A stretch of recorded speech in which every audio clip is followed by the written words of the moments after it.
भाई धुरंधर में जो रहमान डकैत के बारे में दिखाया गया है ना, उससे कहीं ज्यादा खतरनाक था। पूरा हिस्ट्री लिख के रखा हूँ, समझो।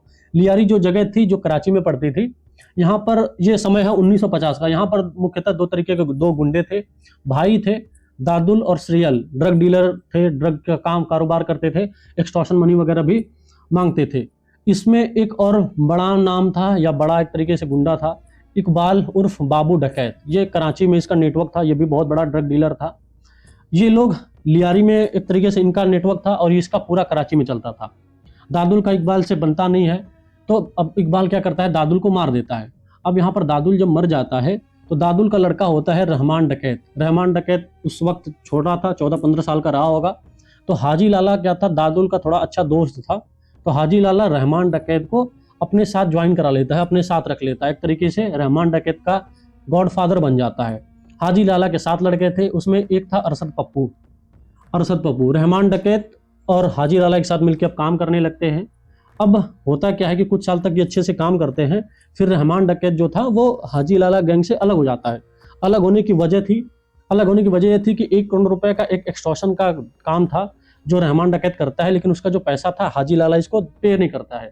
अब जब पैसा नहीं देता है तो रहमान डकैत अलग हो जाता है, और उस वक्त तक रहमान डकैत का एक अच्छा खासा नाम लियारी जगह में फेमस हो गया था। तो रहमान के पास भी अच्छे लड़के हो जाते हैं, तो ये अपना अलग गैंग बना लेता है। अब जब ये अपना अलग गैंग बना लेता है तो इसको चाहिए थी पैसे।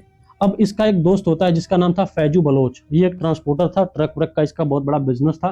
तो फैजू बलोच रहमान डकैत को पैसे देता था, बदले में रहमान जो डकैत था, रहमान डकैत इसको क्या करता था, सेफ्टी प्रोवाइड करता था, फैजू बलोच को सेफ्टी देता था। अब अरशद पप्पू जो था उसको अच्छा नहीं लगता है कि भाई रहमान डकैत का चीजें बड़ी बढ़ने लगती है। अरशद पप्पू क्या करता है, फैजू बलोच को बोलता है कि भाई फैजू बलोच, पैसा तुम अब मुझे दोगे, रहमान डकैत को नहीं दोगे।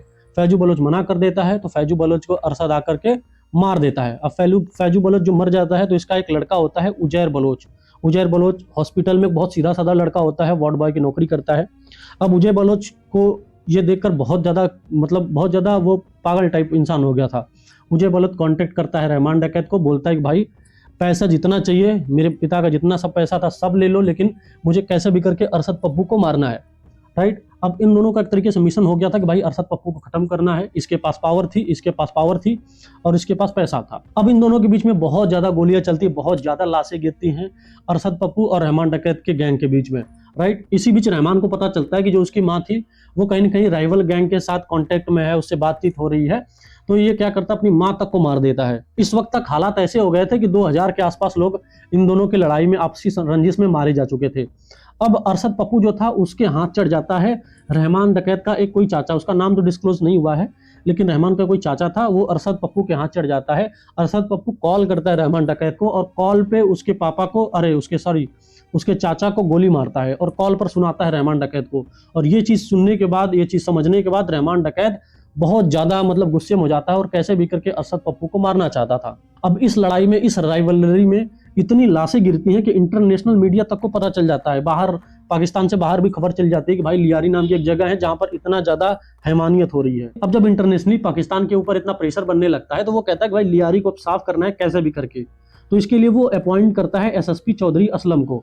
तो पहला इनकाउंटर होता है। इनकाउंटर एक तरीके से फेस टू फेस होता है। असलम को एक टिप मिलती है कि हब चौकी नाम की एक जगह है जहां पर रहमान डकैत है। अब जैसे ही एसएसपी हब चौकी के पास पहुंचता है, रहमान डकैत और उसके लोग जो थे वो इसके ऊपर, एसएसपी असलम के ऊपर इतनी फायरिंग करते हैं कि इसको पीछे हटना पड़ता है, और ये फिर वहां से चला जाता है। इसके बाद उसका दूसरा इनकाउंटर होता है रहमान डकैत के साथ 2006 में, जब विंदर इलाके में रहमान डकैत को ये अरेस्ट करता है। अरेस्ट करने के बाद पूछताछ करता है। रहमान डकैत कबूल भी कर लिया था, लेकिन क्या था, अभी तक एफआईआर दर्ज नहीं होती है। ठीक है। तो रहमान डकैत जो उसके कुछ ऑफिसर्स थे, जो और भी करप्ट ऑफिसर्स थे इसकी टीम में, चौधरी की टीम में, तो पैसा दे देता है रहमान डकैत, उनसे कुछ 5 करोड़ रुपए के आसपास की मनी देता है, और वो सब इसको छुड़ा देते हैं। अब ये असलम के मुंह पर एक बहुत बड़ा तमाचा था कि इसी के लोग कुछ पैसे लेकर के रहमान डकैत को छोड़ दिए थे। एसएसपी चौधरी था ना, ये इस पे एक और एलिगेशन लगता रहता था कि भाई जो रहमान डकैत का जो राइवल गैंग होता था उससे ये पैसे लेता था कि भाई तुम सब तो नहीं मार सकते रहमान डकैत को, लेकिन मुझे सरकार की तरफ से ये ऑर्डर है, तो मैं एक तरीके से रहमान डकैत को ऑफिशियल तौर पर मार सकता हूँ। इसके लिए बस तुम मुझे कुछ पैसे दे दो, रहमान डकैत को तुम्हारी जगह मैं मार दूंगा, तुम्हारा रास्ता मैं साफ कर दूंगा। ठीक है। तो एक तरीके से ये भी एक कंट्रोवर्शियल चीज इसके साथ कनेक्ट होती है। फिर इसके बाद यहाँ से तो रहमान डकैत भाग गया था 2006 में, लेकिन फिर इसका इनकाउंटर होता है। रहमान डकैत बलूचिस्तान से कराची की तरफ आ रहा था। अब इसी बीच चौधरी को पता चल जाता है और ये जाता है और इसकी मतलब एक तरीके से दोनों तरफ से फायरिंग वायरिंग होती है और इसमें वो रहमान डकैत को मार देता है।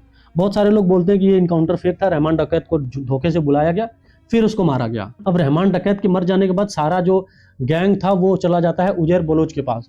अब ये उजैर बलोच जो था, ये कैसे अरशद पप्पू को मारता है, कैसे इसके सर से फुटबॉल खेलता है, ये सब मैं बताऊंगा। अगर इस वीडियो पे अच्छा खासा मतलब इसकी रीच गई और बहुत सारे लोग अगर सेकंड वीडियो चाहें तो मैं दूसरी वीडियो बता दूंगा। और मुझे लगता है कि अगर धुरंधर इसी ट्रैक को फॉलो करेगी तो दूसरी जो उसकी मूवी आने वाली है, इसका सीक्वल, उसमें ये अरशद पप्पू और इन दोनों की राइवलरी को कहीं ना कहीं उसमें मिक्स करके दिखाने की कोशिश करेंगे।